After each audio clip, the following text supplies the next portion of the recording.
Momi tahu abang kuat, itu antara ayat yang diungkapkan oleh Didi alias terhadap anak lelaki tunggalnya bersama dengan bekas suaminya terdahulu. Lebih sayu, perkahwinan anak lelaki sulung Didi tidak ditemani bapa Daniel iaitu Allahyarham pelakon Ridzuan Hashim yang telah menghembuskan nafas terakhir pada 4 Mei lalu.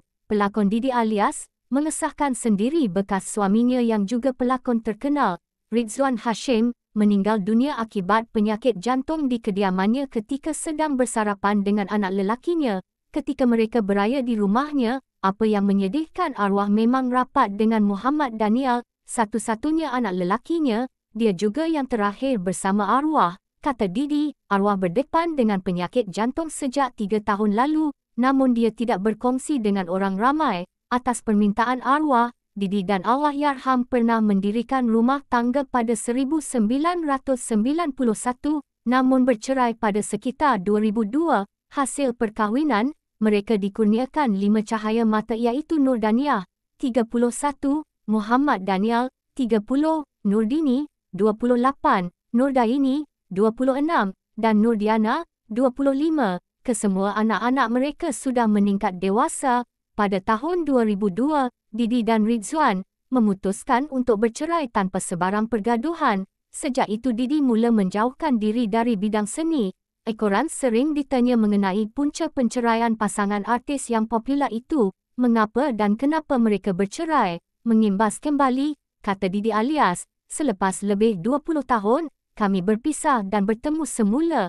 Terutamanya anak-anak banyak meluangkan masa sejak tahun lalu dengan ayah kandungnya. Saya syukur Allah kurniakan peluang untuk kami berkumpul satu keluarga sebelum arwah pergi. Ia memori yang sangat indah untuk dikenang buat selama-lamanya.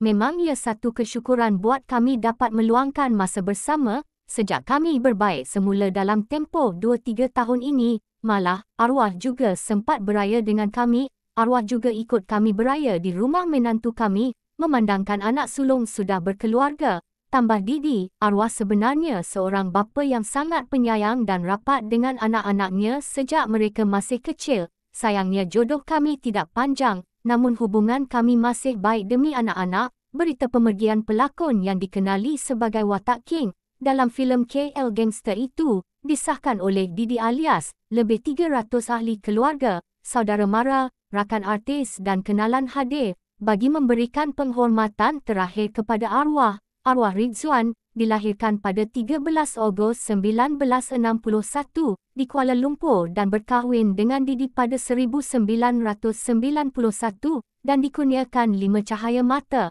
Namun perkahwinan mereka hanya bertahan sehingga 2002. Walaupun tanpa kehadiran ayahanda tercinta, anak lelaki Didi alias berharap agar anak terunanya kuat ketika majlis berlangsung biarpun tanpa keberadaan bapanya. Ridzuan Hashim, 62, yang terlebih dahulu telah dijemput ilahi pada 4 Mei lalu. Muhammad Daniel Muhammad Ridzuan selamat diijab kabulkan dengan pasangannya, Nur Airunisa Zulkifli di Tawau, Sabah pada pagi Sabtu. Alhamdulillah selesai majlis pernikahan anak lelaki mama, Muhammad Daniel dengan Nur Airunisa. Syukur berkat doa semua, majlis berjalan lancar, kata Didi alias.